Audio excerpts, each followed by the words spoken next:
Ça marche. Bah, bonjour à tous. Et merci à vous d'être venus pour ce deuxième talk show que j'anime, talk show entre assos. Donc merci d'être venus et est-ce que vous pouvez vous présenter, donc voilà, dire qui vous êtes et quel asso vous venez représenter aujourd'hui. Donc moi je suis Alexis Durieux, donc je suis le vice-président technique du Proto Insa Club. Donc on est une asso qui fabrique des prototypes de véhicules basse consommation. Donc ça fait maintenant 30 ans qu'on fait ça. Donc on conçoit, on fabrique et donc des prototypes ultra faible consommation. Pour donner une idée, c'est le record de l'asso, il est à 1800 km avec 1 litre d'essence. Ah ouais, pas mal, pas mal. Contre une vingtaine pour un véhicule classique, on va dire. Ouais. Et ouais, du coup, on fait ça depuis 30 ans. Et depuis cette année, ça faisait 30 ans, on était en motorisation thermique. Et cette année, là, on passe en motorisation électrique. Et dans le futur, pouvoir mettre des piles à combustible hydrogène ou des choses comme ça dans le prototype. Ok. Pour essayer de se diversifier un peu. Ok, super. Parce que du coup, c'est par rapport au concours Shell, il me semble. C'est ça. C'est toujours pareil, ouais, le concours Shell. On participe au Shell Eco-Marathon, du coup. Ouais. Donc c'était à Londres les dernières éditions. Avec le Covid, c'est un peu spécial, ils savent pas trop encore comment ça va se passer.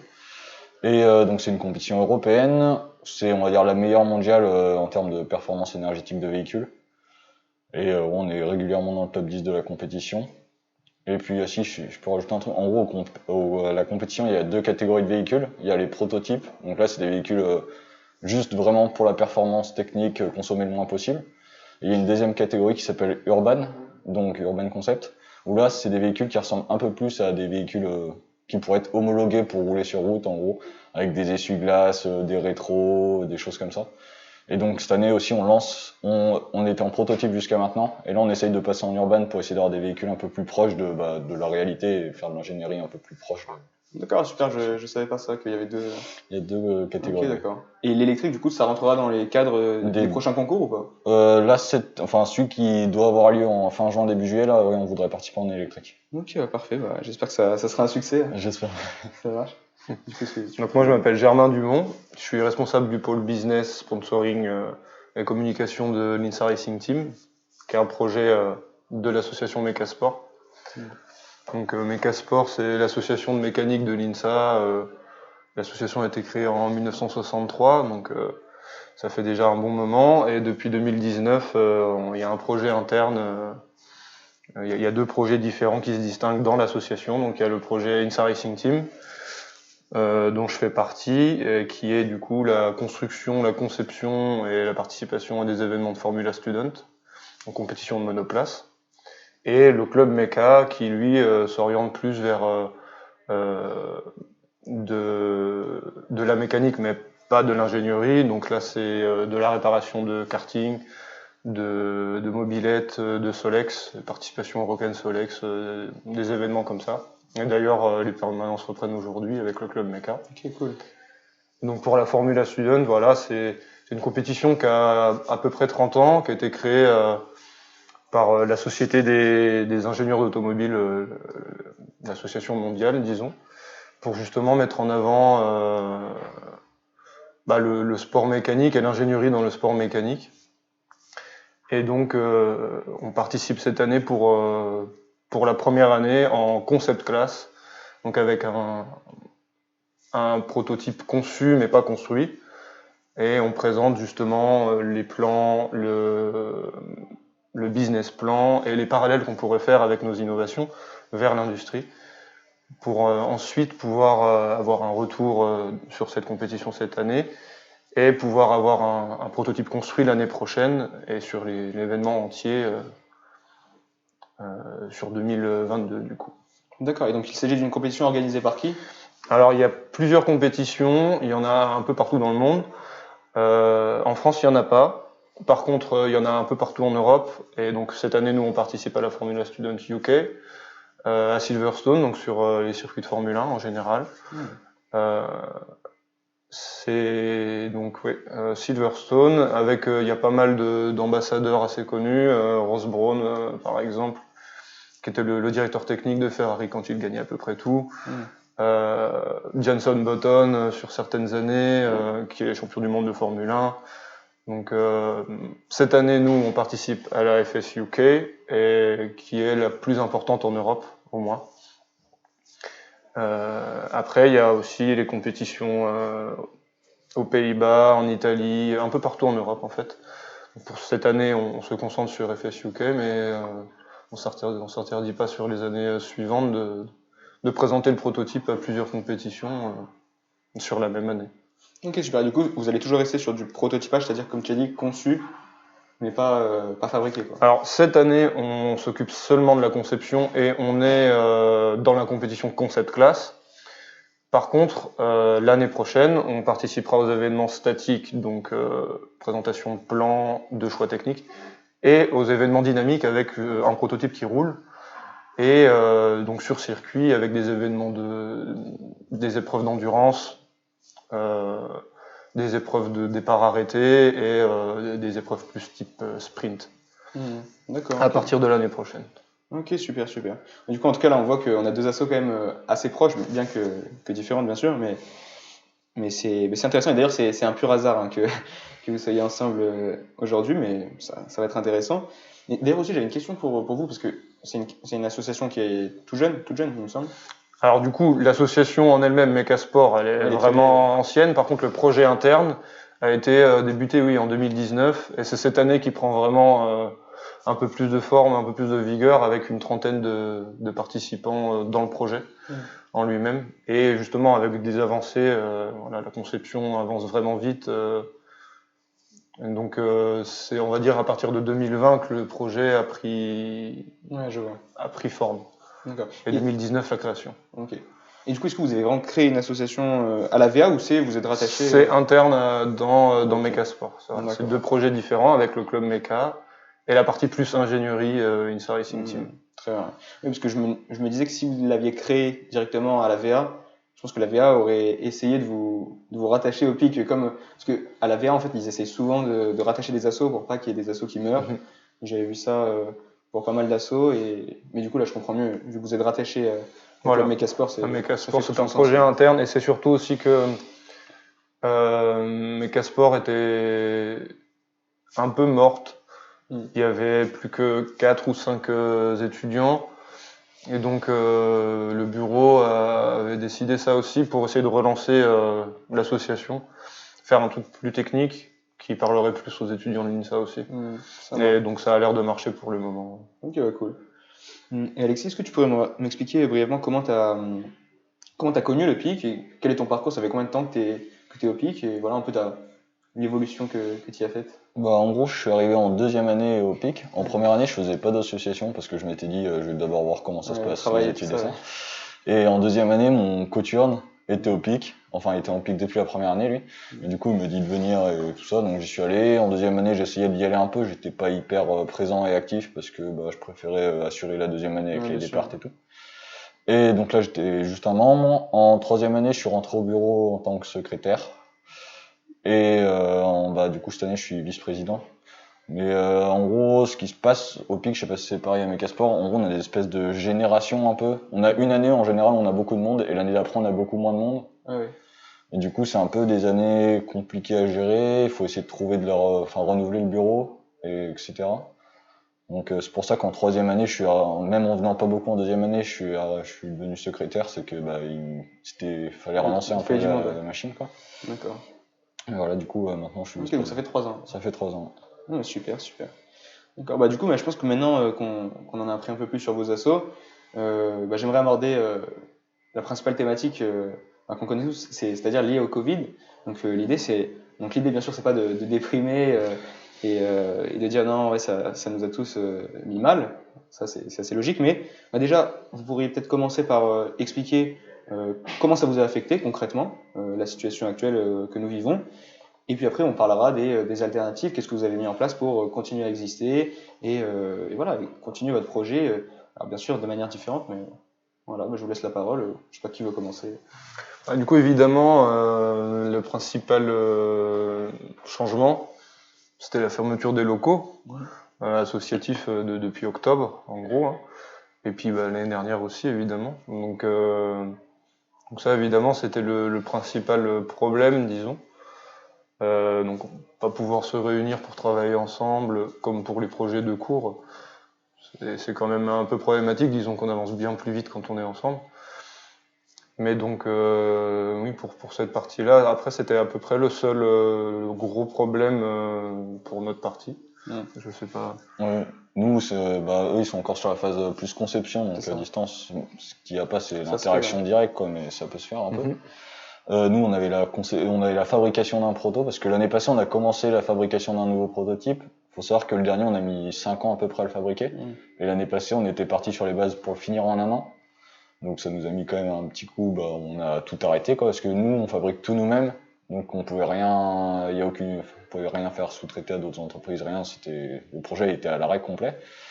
Et c'est du coup pour ça qu'on a lancé l'Urban Concept en partie, parce que c'était de la conception, donc pareil, on pouvait faire à distance entre nous, même si il n'y a pas l'aspect en direct, on peut commencer de la conception, quoi. Jusqu'à l'année passée, et là au début de l'année, donc on a pu revenir un peu dans les locaux associatifs, donc on a essayé d'avancer tout ce qu'on pouvait à fond. Après ça a refermé, et là ça a rouvert, du coup on essaye dès qu'on a l'occasion, on fait tout ce qu'on peut, et en parallèle, quand on a des moments où on s'est fermé, on avance soit la conception de l'Urban, soit on essaye de faire tout ce qui est les modélisations dans le proto, les stratégies de course, on lance un simulateur en parallèle pour entraîner le pilote et les stratégies de course. On essaye de lancer des projets qui sont en parallèle pour toujours avoir quelque chose, motiver les membres qu'ils aient quelque chose à faire, que on puisse continuer, quoi. Ouais, c'est ce qui permet de faire vivre l'assaut et de garder une cohésion au sein C'est ça. des membres. Ouais, je pense que c'est vrai que c'est très important. Hier, il y avait à ma place, là, il y avait Thomas Vadebout, le président du club ELEC, et c'était un peu ça, c'est-à-dire que quand les locaux étaient fermés, du coup, ils avançaient le plus qu'ils pouvaient sur la conception, et dès que les locaux étaient ouverts, et ben, ils savaient, je sais pas si c'est comme vous, voilà, vous savez ce que vous allez faire et on focus et on essaie d'avancer au maximum, c'est ça. C'est ça. Et du coup, ça c'est intéressant ce que tu me dis en plus de vous être lancé sur d'autres projets comme C'est tu ça, as dit, la conception, ça c'est une bonne idée, ouais, t'as raison, et ça a permis de. Ça permet de faire des trucs qu'on n'aurait pas eu le temps de faire en temps normal parce qu'on aurait plus avancé l'autre projet. Donc. Disons que de notre côté, le timing était vraiment parfait pour préparer la concept class justement cette année, puisque quasiment tout pouvait se faire à distance. Il y a seulement, on va dire que à partir de maintenant, et heureusement les locaux réouvrent, on va quand même aussi avancer sur la construction pour l'année prochaine. Et donc, disons que le timing est serré, mais encore réalisable. Et du coup, oui, sur la conception, on était beaucoup moins bloqué. Et disons que même côté financement, on était aussi moins bloqué puisque les seuls besoins, c'était besoin de licence et de documentation. Donc c'était un peu plus simple, disons, à distance aussi. Et maintenant, heureusement que les choses réouvrent petit à petit et qu'on peut recommencer à voir un peu plus loin, quoi. Du coup, là, vous n'avez pas trop été affecté une Saracen Team. Disons que non, à part, au début du premier confinement, où là, un peu comme tout le monde, c'était la première fois, donc bon, le travail avançait beaucoup moins rapidement, etc. Et peut-être aussi un peu pour le recrutement, peut-être qu'il aurait été un peu plus facile en temps normal, disons. Mais au moins, oui, on a pu avancer quasiment normalement sur les projets, et d'autant plus que il y a une partie des élèves, en gros la majorité des membres sont en quatrième, troisième, quatrième ou cinquième année, et donc il y a des gens en échange, il y a des gens en stage, et donc au final, même maintenant qu'on peut refaire des réunions en présentiel, on est quand même souvent encore avec un ordinateur en visio, etc. Donc disons que pour ça aussi, on était à peu près en égalité là-dessus. Qu'au moins, même s'il y en avait quelques-uns qui étaient à distance à cause d'un stage, ils pouvaient participer de la même manière que les autres. Super. Ok, d'accord. Et oui, d'ailleurs, en termes de réunions, est-ce que vous pouvez m'expliquer dans vos associations respectives, voilà, est-ce que vous avez des réunions régulières? Et voilà, par rapport au Covid, c'est vrai que est-ce que le lien social a été très affecté? Est-ce que les réunions en distanciel, est-ce que vous avez réussi quand même à faire des réunions distancielles, peut-être un peu fun, ce qu'on appelle un peu du team building, des choses comme ça? En gros, nous, c'était un peu notre problème du premier semestre. Au début, quand ça a refermé, on a eu du mal à reprendre tout de suite le rythme un peu de réunion et tout, parce que nous, on est ouvert toute la semaine d'habitude. Ah, d'accord. Donc tous les soirs après 18h et même le week-end en général, on y est. Du coup, on fait des réunions un peu de temps en temps, mais ça permet aussi de tous se voir et il y a toujours un membre du bureau ça permet de transmettre les infos. Là, on n'avait plus ça. Donc maintenant, on essaye de faire des réunions toutes les semaines par groupe l'asso, elle est séparée en groupes de projets un peu. On essaye de faire des réunions toutes les semaines par groupe et 1 à 2 réunions entre chaque vacances, grosses réunions qui permettent de passer toutes les infos. En parallèle, on a Discord et Messenger qui permettent aussi ça. Mais ouais, c'était une discussion qu'on avait hier avec le secrétaire de l'asso, c'est que en fait, on a fait plein de réunions sur Discord. Et en fait, sur Discord, il n'y a pas spécialement les têtes des gens, on voit pas qui c'est. Et au final, on a réussi à perdre personne, mais c'est dur de motiver les gens, de vraiment réussir à échanger. Du coup, là, on va commencer à en faire maintenant plus. Parce qu'on a réussi à tenir, mais c'est vrai que c'est pas agréable. Je sais pas ce que vous avez fait vous, mais nous, le team building, je pense que ça a manqué un peu. Ouais, c'est dur. De notre côté, l'avantage et aussi le souci, c'est que le projet est divisé en pôles, donc pôle châssis, électronique embarquée, moteur, performance, liaison au sol et donc business. Et chaque pôle fonctionne un peu indépendamment, avec des réunions en général au moins 1 fois par semaine, internes à chaque pôle, donc de 5 personnes en général. Et ensuite, chaque chef de pôle, tous les chefs de pôle se réunissent ensemble 1 fois par semaine aussi, pour avoir l'avancement global du projet. Et c'est des réunions ouvertes à tous les membres, mais c'est vrai que c'était plus facile évidemment de se réunir en petits groupes, mais d'un autre côté, les nouveaux, disons, qui sont arrivés là juste avant le 2e confinement, au final ils connaissent les gens de leur pôle, mais pas encore beaucoup les autres. Donc ça, c'était un peu un problème. Donc c'est pour ça que les réunions de chefs de pôle étaient ouvertes à tout le monde, mais effectivement, niveau motivation, c'était quand même assez compliqué. Et donc là, on commence à refaire depuis le début de ce semestre des choses en présentiel pour se voir un peu, des séances de photos, des choses comme ça, un peu plus fun, un peu plus cool. Et du coup, ça permet aussi aux gens de se rencontrer. On a de la chance en ce moment, il fait beau, donc on peut se réunir dehors sans problème, sans se soucier trop des problèmes en salle, etc. Donc au moins pour ça, encore une fois, il y avait des avantages et aussi l'inconvénient de pouvoir se faire rencontrer tout le monde. Ouais, je te rejoins totalement. Moi, tu vois, en tant que membre du forum, déjà la structure est un peu comme la tienne, c'est-à-dire que tu vois, il y a différents pôles, 5 à 8 membres, on va dire, par pôle, parfois il y en a beaucoup plus, et des responsables qui se réunissent, c'est ça, une réunion par semaine. Et oui, nous, c'était tout en distanciel, les réunions, mais on faisait ça sur Google Meet, tu vois, donc ça va, c'était bien, on voyait les têtes, mais c'est vrai que là, le fait depuis quelques jours de se retrouver tous au forum pour travailler, c'est vrai que ça change carrément, on voit les personnes, on discute, et oui, ça c'est vrai que c'est là où on se rend compte que le lien social entre assos est vraiment important, et c'est cool que vous ayez quand même, de ce que j'ai compris, réussi à le maintenir et là à le renforcer avec la réouverture des locaux. Honnêtement, je pense que personnellement je suis assez optimiste, j'espère que l'avenir sera assez bon, mais je sais pas ce que vous en pensez, moi je pense que ça devrait aller pour la suite. Même si on n'a pas beaucoup de visibilité, c'est vrai. On verra, de toute façon, on fera un peu. On fait au jour le jour, c'est ça. Tant qu'on peut, on profite et on avance et puis on verra. Disons que pour nous cette année aussi, un autre avantage qu'on a, c'est qu'en participant seulement à la concept class, la compétition est assurée d'avoir lieu à distance, mais elle est assurée d'avoir lieu. Donc au moins c'est rassurant et plus motivant, on n'a pas le doute de la participation ou pas.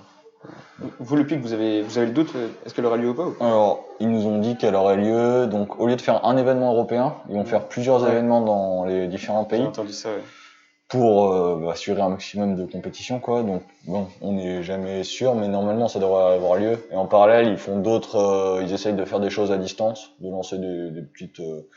Par exemple, il y a un contrôle technique à faire avant la compétition pour être sûr que il y ait pas de problème sur les véhicules. Ça, ils le passent en distance. Ils essaient de faire des petites compétitions à distance, des choses comme ça, pour essayer de motiver les équipes et tout. Donc c'est cool. Parce que c'est vrai que par exemple, je parlais avec les 24, c'est d'autant plus dur de travailler sur quelque chose et je pense aux 24 et je pense également aux RAID, voilà, où ils doivent travailler parce que dans l'éventualité qu'il y ait quelque chose, pour pas décevoir leur public, leurs clients, les fournisseurs, tout ça, mais d'un autre côté, ils savent pertinemment que ça va être compliqué, quoi. Donc c'est vrai que c'est très très compliqué pour avoir discuté avec ces gens-là. Mais bon. Bon, bah, on va passer à un moment un peu plus détente. J'avais préparé un petit quiz sur connaissances, thèse de connaissances sur la vie associative de l'INSA, un peu quelques questions sur l'histoire de l'INSA. Je me suis un peu inspiré du petit livre de l'INSA, je ne sais pas si vous l'aviez vu. D'ailleurs, moi, je l'ai pas acheté, le petit livre de l'INSA, mais il faut savoir qu'il est disponible en ligne. Vous tapez petit livre de l'INSA, et il y a le premier ou le deuxième lien. On l'a en version numérique, donc c'est assez sympa à savoir. Je crois que l'Insatiable a repris la distribution. Enfin, avant, c'était d'autres personnes qui géraient. Je crois que l'Insatiable a repris l'envoi. Du coup, on peut se le faire envoyer par la poste si on veut. Ok, ah bah super, c'est bon à savoir. Ouais, parce que je savais que l'Insatiable fait partie des gens qui ont un peu géré le petit livre. Ok, mais ça je savais pas. Bah, Je crois qu'ils ont repris, je suis pas sûr, mais à vérifier. Mais je pense. Ouais, bah vérifier. Dans ce cas, je pense que je le commanderai. En tout cas, c'est assez sympa. Et du coup, première question. À votre avis, quelle a été la première asso de l'INSA Lyon et quand est-ce qu'elle a été créée? Je sais pas si vous avez une petite idée. Le BDA, non, c'est une asso. Ok, BD, ouais, c'est vrai que c'est une asso, ouais. Toi, tu dirais quoi, Gérard? Après, il y a Graine d'Image qui doit être ancien. Mhm. Mais peut-être pas le plus vieux. Hmm. Ok. Bah, du coup, ouais, la réponse est assez bonne. C'est le B2, mais en fait, ça s'appelait pas comme ça, c'était l'Amicale. Le nom de la première asso de l'INSA, c'était l'Amicale. Elle a été créée en parallèle avec la création de l'INSA en 1957. Et du coup, oui, on peut voir ça comme le B2 et le prolongement de ce qu'était l'Amicale avant. Et tu avais raison, Graines d'Image, en fait, ça s'appelait pas comme ça s'appelait Photo Camera Club. Ça a été créé en 1961, t'as raison, tu vois, c'était très jeune. Pour ma défense, pendant 3 ans, j'étais membre de Graine d'Image, Ah, ok, donc ouais, c'est c'est peut-être pour un ça, peu tu aussi sais. pour ça. Bien vu. Et il y a aussi la TTI, qui a été créée en 1962. Voilà, ça fait partie des assos les plus vieilles de notre école. Après, à votre avis, ça va être un peu compliqué, je pense, pour vous, parce que vous êtes en 4e année tous les deux, Ouais. Mais dans quelle vidéo de campagne CDP, notre directeur, Monsieur Fautiadu, est-il apparu c'était l'année dernière, c'est-à-dire, c'est une campagne CDP où les CDP enfin les gens qui en sont apparus sont potentiellement CDP s'ils ont été élus actuellement, D'accord. donc en 3e année. Vous avez pas trop regardé les teasers, tout ça? Non, Je là. crois que j'ai regardé, mais j'ai aucun Ouais, c'est vrai que c'est souvenir. compliqué. Il y a que les 3e, 2e années qui savent. En vrai, c'était Insa Alcatraz. Je sais pas si vous voyez, il tournait un peu sur la com en mode de Prison Break, des trucs comme ça. Et voilà, bah, Fautiadu était apparu, mais bon, malheureusement, ils ont pas gagné, mais c'est pas grave. Après, à votre avis, combien il y a d'assauts à la VA? On va dire assos actives, parce qu'on sait qu'il y a des assos en sommeil. Combien d'assauts actives, à votre avis, il y en a? Un Vous pouvez dire paquet. un chiffre, ouais. Donner un chiffre. Aucune idée. Ouais. Ouais, le juste prix, ouais. Moi, allez, 60. Oh, j'aurais dit plus. Ouais, vas-y. J'aurais dit 80. un truc comme ça. Ouais, et bah c'est tous les deux, vous avez sous-estimé, il y en a 105 actuellement en activité. ok. 105. Ouais, 105 en activité. Et d'ailleurs, je pense que tu vois, sur les 105, on compte pas Insa Racing Team, comme tu l'as dit, vu que c'était un prolongement. Donc en réalité, ça fait quand même plus de projets, donc c'est intéressant. Et après, est-ce que vous pensez qu'il y avait des filles étudiantes lors de la première promotion de l'INSA en 1957, sachant qu'il y avait, c'était une promo de 300 élèves? Si la question, on va dire non. Qu'est-ce que vous pensez? Parce que 1957, c'est vrai que ça fait. Il y a assez longtemps, on sait que les mœurs étaient différents, mais. Donc c'est même pas le pourcentage, c'est juste est-ce qu'il y avait des filles. Ouais, est-ce qu'il y avait? Et après, on verra. S'il y en a, on réfléchira sur le pourcentage. Ok, c'est possible qu'il n'y en avait pas. Alors. Il n'y en avait pas, tu penses? Ouais, malheureusement. Si la question, on va dire non. Mais... Ok. Bah, du coup, c'est vrai- 1957 du coup. Ouais. Je Ah, sais c'est vrai pas que sûr. c'est chaud. Hein. Et bah, non, en fait, il y en avait en fait. Il y en avait. Mais maintenant, donnez-moi un pourcentage s'il vous plaît. À votre avis. 300. 300. Allez, 5%. 3. 3. Bon, en fait, c'est entre les deux. J'ai pas calculé, mais il y a 13 filles sur 300. Donc, effectivement, on est plus proche de 5%. Donc, ouais, c'est vrai que c'est très peu. Bah, maintenant, on a bien progressé. Je crois qu'on est vers 40%. Et ouais, déjà à l'époque, ouais, moi, ça m'a surpris d'apprendre ça parce que à l'époque, ouais, c'est vrai que je pense que c'était l'une des premières écoles d'ingénieurs à accueillir des filles. Parce que bah, c'est vrai qu'on sait que l'INSA a toujours été avant-gardiste sur ces thématiques. Mais j'avais entendu par exemple une histoire. Je crois, à peu près dans les mêmes années, vous savez qu'il y avait une étudiante qui s'était fait passer pour un homme pour rentrer à Polytechnique, je sais pas si ça vous dit quelque chose. Il y avait des trucs comme ça, donc bon, en tout cas c'est cool.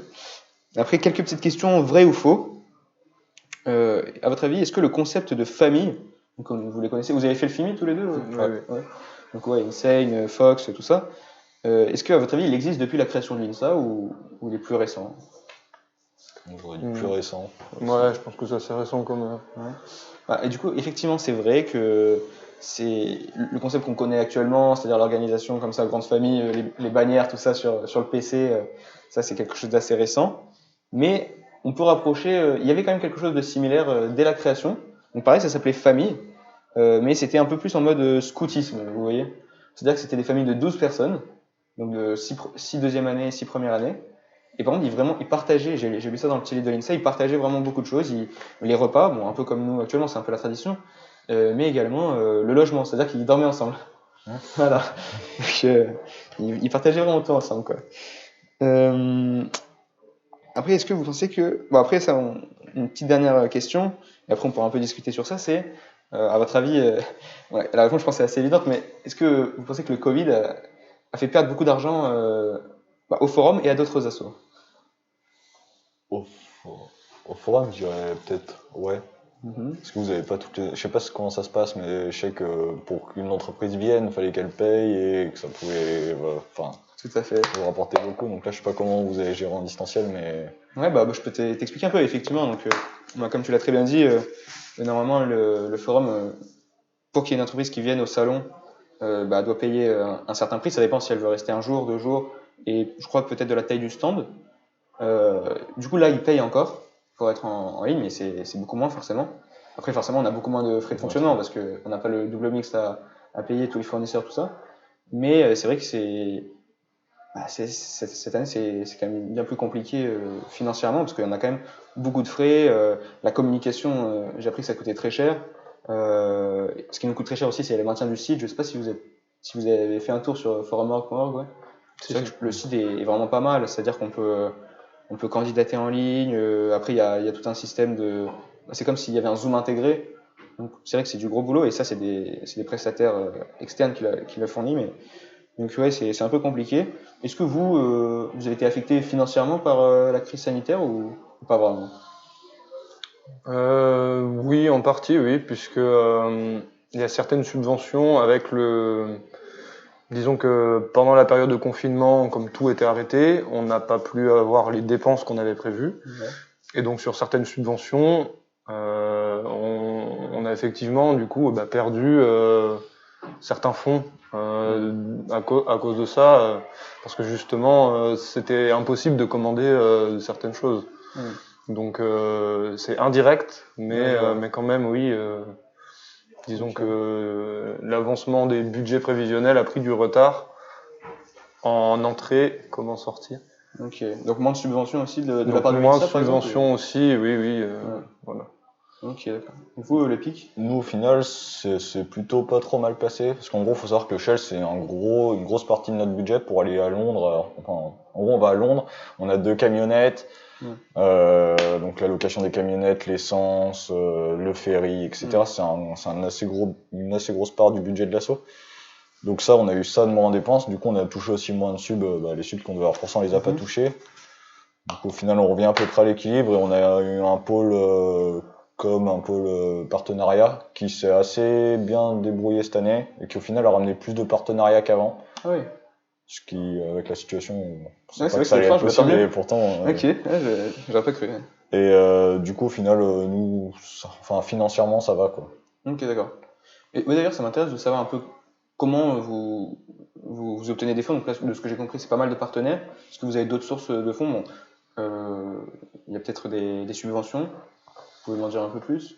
Alors du coup oui, il y a les subventions de toutes les parties, toutes les subventions conventionnelles de l'INSA en général, donc que ce soit de la direction de la vie étudiante, du CVA, ou même de la fondation, de Alumni, par exemple, donc tout ce qui est plus proche de l'INSA, et ensuite en dehors, il y a aussi des fondations d'entreprises, complètement privées qui sont pas liées à l'INSA là par contre, qui du coup peuvent faire du mécénat via des bourses.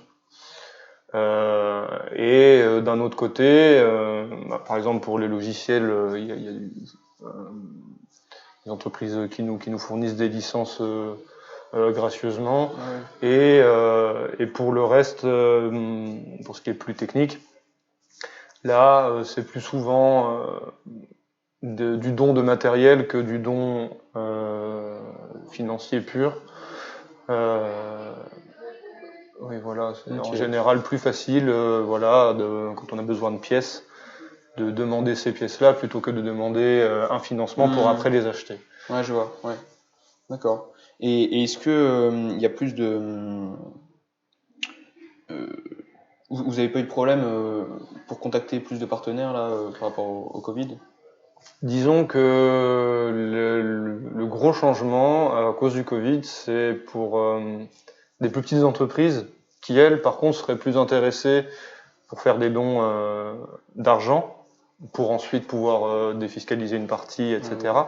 Et là, par contre, c'est plus compliqué de les rencontrer parce que c'est souvent des plus petites entreprises qui n'ont pas forcément de site internet, qui sont parfois fermées à cause de la situation, fermées, leurs locaux fermés, je veux dire. Ouais, ouais. Pour les plus grandes entreprises, bon, elles fonctionnent à peu près comme nous, toujours à distance en ce moment, etc. Donc pour ça, ça change un peu moins.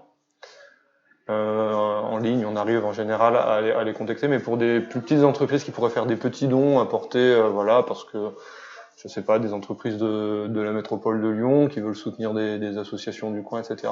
Là, c'est un peu plus compliqué de rentrer en contact avec ce genre d'entreprise. D'accord. Ok.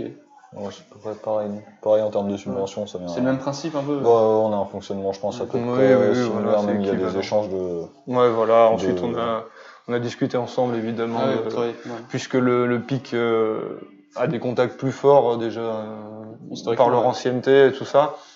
Donc, on a pu se faire des réunions ensemble aussi pour Ok. voilà partager certains contacts qui potentiellement pourraient nous aider ensemble et potentiellement aussi nous aider seulement ensemble. Ah oui, c'est-à-dire? Sur des fournisseurs de pièces très particulières. Voilà, ici ils peuvent faire un don groupé, disons. C'est plus avantageux pour eux. Sur des commandes de pièces, par exemple, des choses sur mesure. Si voilà, on dit on va venir ensemble, donc pour eux ça leur fait plus de travail pendant plus longtemps. C'est forcément plus intéressant en général. Ok, d'accord. Donc, ouais, donc je suppose il y a des pièces très précises, c'est ça? Vous avez des exemples alors de pièces très précises, très rares et... Sur des pièces usinées qu'on peut pas faire sur les machines Du FIMI, par exemple? du FIMI ou à l'INSA en général et qu'on doit commander. C'est sur ce genre de pièces-là, oui, que Ouais. Nous, on a moins ces problématiques-là parce qu'on a moins de. Enfin, nous, on est plus libre dans la fabrication, on va dire, du proto parce que faire une Formula Student niveau sécurité, il faut quand même qu'il y ait plein de choses. Voilà, le règlement est assez lourd. Ouais. Ok. Nous, on est plus libre, du coup, on a moins de pièces spécifiques à faire usiner. Ça va plus être sur des matériaux spécifiques qu'on va devoir. Du carbone, des résines, des choses comme ça qu'il va falloir qu'on puisse récupérer. C'est pareil, ça peut les intéresser aussi. Et nous, en général, pour le fournisseur, quand il va, en général, il donne, par exemple, le carbone, ils vont nous donner du carbone périmé pour l'aéronautique, qui est encore largement bon pour nous. Mais des fois, nous donner notre quantité qu'on a besoin de nous, pour eux, c'est rien du tout. Du coup, ils vont nous donner 2 fois plus, ou enfin, ils vont nous donner un rouleau complet, alors que nous, on n'aurait pas forcément besoin de tout le rouleau ou des choses comme ça. Du coup, là, pour le coup, ça pourrait être intéressant. Vous pouvez travailler ensemble, ok. D'accord, je savais pas. Et d'ailleurs, je savais pas que ça existait le concept de carbone périmé.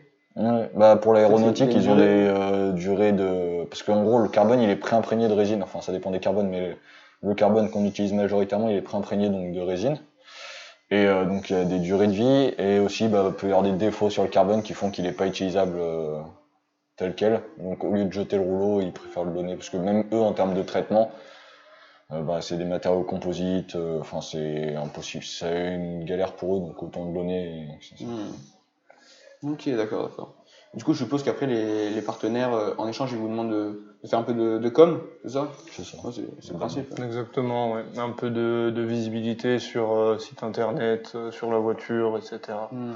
Ok, ça marche. Et parfois aussi, on a des demandes pour plus de leur côté, de faire de la communication justement sur le fait qu'ils aident les étudiants en ingénierie, qu'ils aident des étudiants dans leur domaine.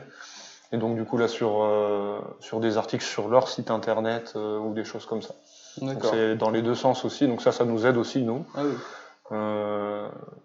Donc oui, c'est de la communication, mais dans les deux sens. Okay, on y pense un peu moins en général, mais c'est pas simplement de la publicité. Ouais, je vois. Ok, d'accord.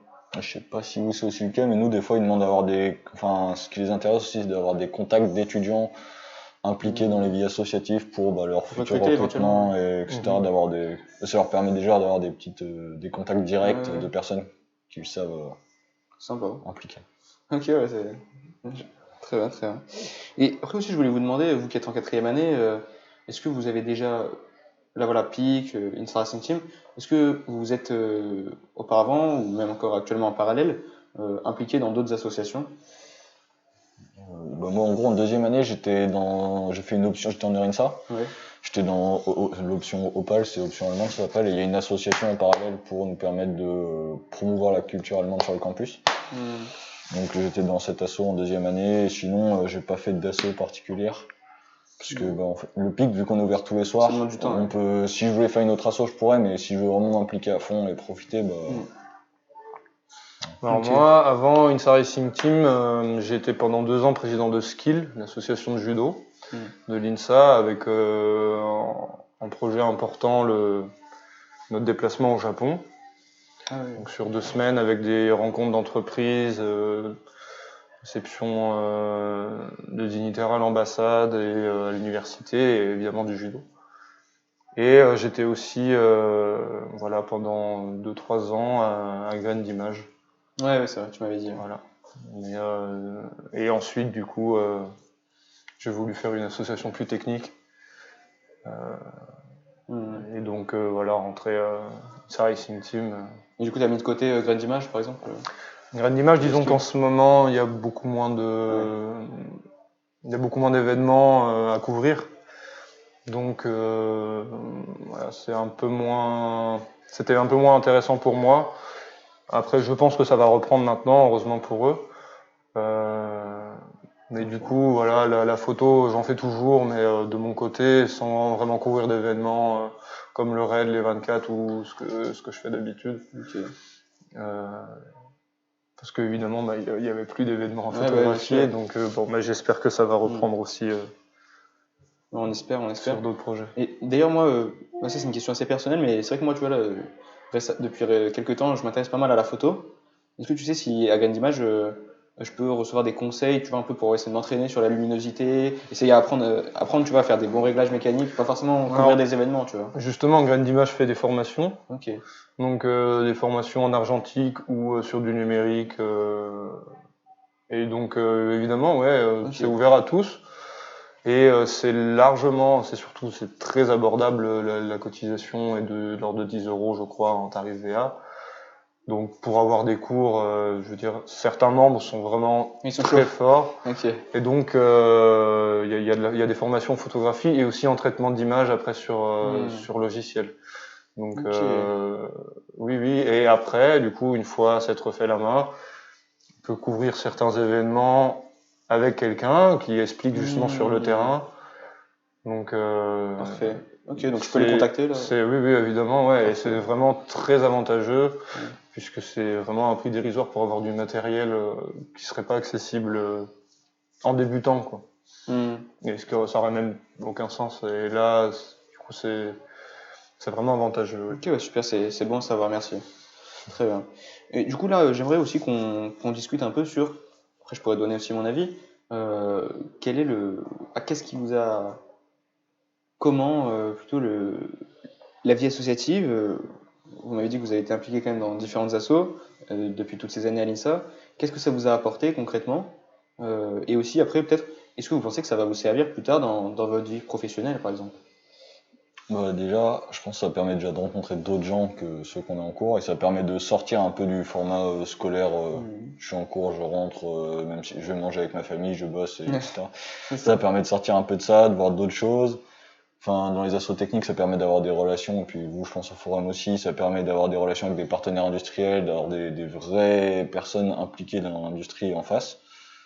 Nous, ça nous permet d'apprendre plein de connaissances techniques, ça permet de la gestion de projet quand on est dans les bureaux, de la gestion d'équipe, un peu si on est trésor, de la gestion de budget. Ouais, ça permet d'apprendre plein de trucs qu'on voit pas en cours, l'aspect un peu pratique des choses. Enfin, pareil, eux, ils font de la conception, en cours on voit de la conception, mais après l'appliquer à un vrai véhicule, quelque chose comme ça, c'est pas pareil du tout. Enfin, plein de choses qu'on voit pas. Il y a vraiment, enfin, je pense. Oui, ça apporte beaucoup. Et surtout, enfin, moi j'ai eu la chance à l'INSA, c'est vrai qu'il y a tellement d'associations que bah, j'ai pu m'épanouir dans toutes mes passions, mes 3 passions, disons le sport mécanique maintenant avec INSA Racing Team, le judo et la photo. Et du coup, s'impliquer dans ce genre de projet pour le CV par exemple, enfin, pour la carrière et puis même pour l'épanouissement personnel, c'est super intéressant. Et il faut dire aussi que les associations techniques, elles nous apprennent beaucoup de choses qu'on pourrait voir seulement en faisant des stages par exemple, mais c'est parfois des compétences qui nous sont demandées pour avoir un stage. Donc c'est vraiment très intéressant parce que c'est en général de l'approfondissement d'un domaine précis qu'on fait déjà en cours. Mais bon, on reste une école généraliste, donc on apprend beaucoup de choses et ensuite, voilà, chaque carrière fait les spécificités des domaines qu'on connaît. Mais après, voilà, par exemple, pour la Formula Student, il y a beaucoup d'entreprises du domaine de sport mécanique, voire de l'automobile en général, qui, sur les offres, posent en prérequis la participation à la Formula Student ou chez l'éco-marathon. Pour travailler dans des écuries. Pour travailler dans certaines écuries, c'est obligatoire. Donc d'avoir fait ça et du coup pouvoir trouver un stage dans ces... L'exemple type, c'est vraiment, voilà, si vous allez sur LinkedIn, sur des offres de stage ou de poste chez Ferrari, c'est un prérequis en général, la Formula Student ou chez l'éco-marathon. Donc c'est aussi important, ce genre de compétition d'envergure internationale. Elles sont vraiment reconnues aussi, c'est pas simplement, bon d'accord, t'as fait une association. Voilà, les entreprises savent l'investissement qu'il y a derrière et aussi le niveau technique des compétitions en question. D'accord, très bien. Et d'ailleurs, vous, est-ce que professionnellement, vous pensez après vous orienter vers des choses en lien avec vos assos techniques respectives? Moi, je suis content, mais moi, je sais que ça m'a donné vraiment envie d'aller bosser dans ce qui est un peu optimisation énergétique, aller chercher des petits détails, chercher à améliorer quelque chose, et dans la mobilité, parce que du coup, ça m'a permis de rencontrer aussi des gens impliqués là-dedans qui, quand on discute avec eux, ça donne après plus envie d'aller vers ces domaines-là aussi. Moi, je sais que moi, ça m'a bien donné, ça m'a bien aidé à cibler un peu mes envies pour après. Disons que moi, ça a conforté mon choix. Je suis passionné de sport mécanique depuis que je suis tout petit. Et disons que c'est même en grande partie pour ça que je veux devenir ingénieur. Donc ça a vraiment conforté parfois avoir une passion et travailler dans cette passion, c'est quand même différent. Et là, ça a conforté mon choix, disons. Et donc ouais, clairement, ça m'oriente vers sur les recherches de stage et pour ensuite après le diplôme. Ouais. Ok, d'accord. C'est vrai que j'ai pas grand-chose à rajouter parce que c'est vrai que je pense que vous avez à peu près tout dit, hein. Comme tu l'as dit au tout début, lien social, voir d'autres têtes, des gens plus âgés, plus jeunes, d'autres départements, tout ça. Ça c'est super. Et c'est important effectivement. Et oui, professionnel. Alors moi, pour l'instant, j'ai jamais intégré une asso technique. Pourquoi pas un jour. Mais oui, l'asso technique, comme vous l'avez dit, c'est évident. Ça peut permettre beaucoup de choses après professionnellement. Et moi, par exemple, avec le forum, c'est vrai que j'ai quand même beaucoup appris aussi sur, comme tu l'as dit, un peu gestion de projet, tout ça. Et comme vous l'avez dit, des choses que en cours, on n'apprend pas. Et je suis persuadé que là, j'ai appris des choses qui me seront bénéfiques dans mon avenir professionnel. Après, développer un peu le réseau aussi. Enfin, voilà, c'est vrai que c'est super. Du coup, est-ce que, aux personnes qui nous regardent, qu'est-ce que vous dites aux personnes qui disent ouais, mais j'ai pas trop de temps. Alors, comme tu l'as dit, peut-être en première année, c'est compréhensible. On veut voir comment c'est un nouvel environnement, hein, totalement différent. Donc, on peut comprendre qu'en première année, pourquoi pas ne pas faire d'assaut, même si encore une fois, je pense que c'est tout à fait faisable. Mais qu'est-ce que vous dites à des deuxième, troisième, quatrième années qui disent non, mais je préfère. Moi, par exemple, j'ai des amis qui sont comme ça, c'est-à-dire ils me disent oui, mais après, j'ai peur de pas avoir de temps pour les cours, j'ai peur de pas valider quand même les études avant tout, des choses comme ça. Qu'est-ce que vous leur dites?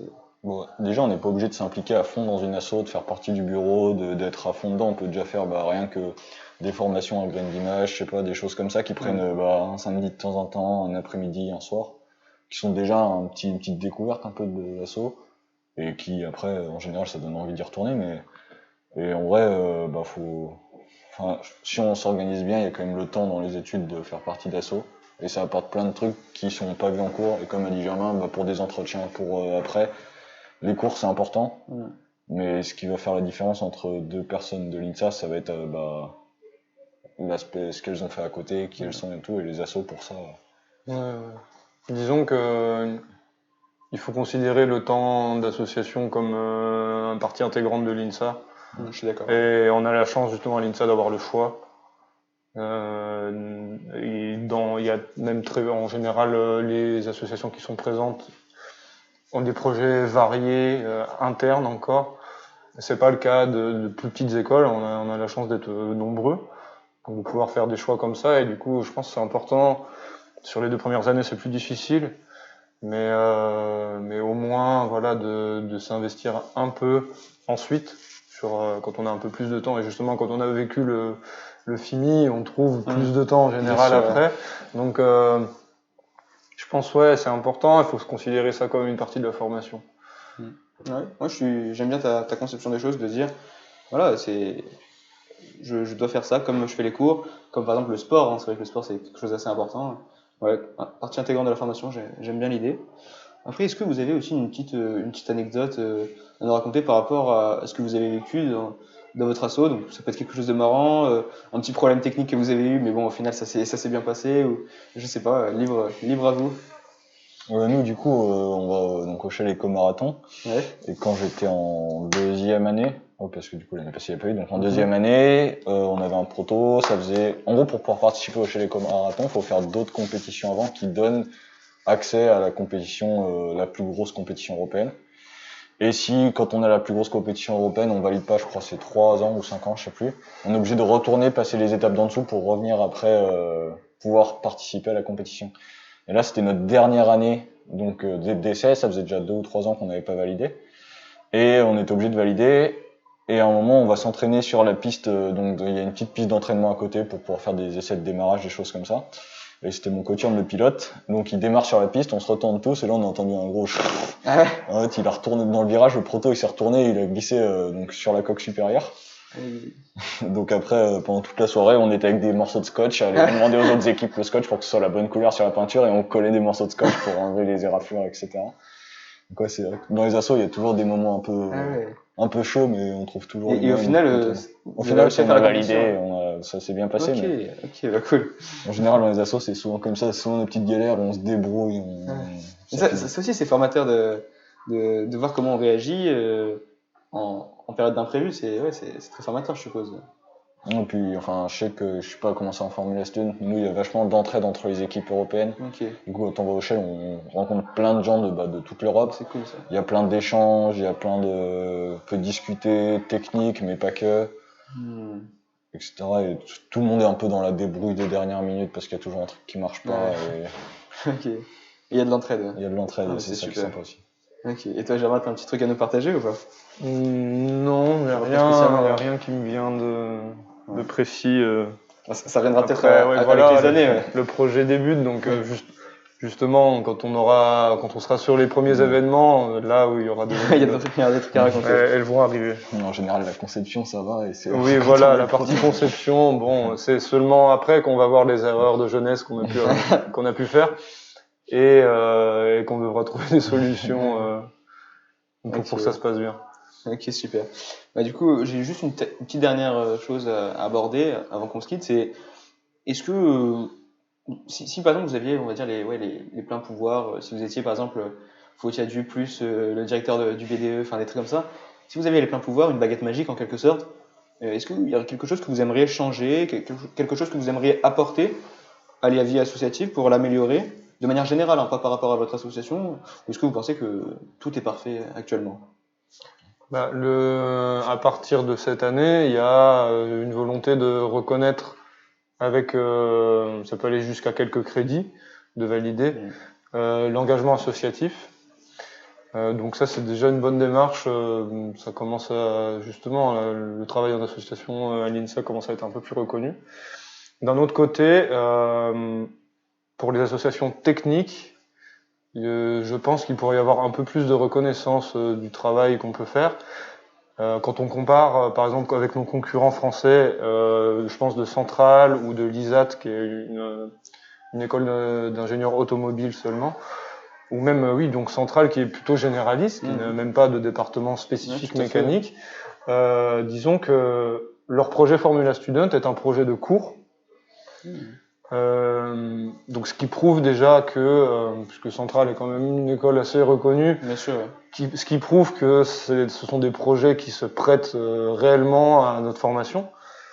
Et par contre, d'un autre côté, voilà, nous de notre côté, on doit faire le même boulot, se présenter aux mêmes compétitions, en concevant une voiture entièrement sur notre temps libre.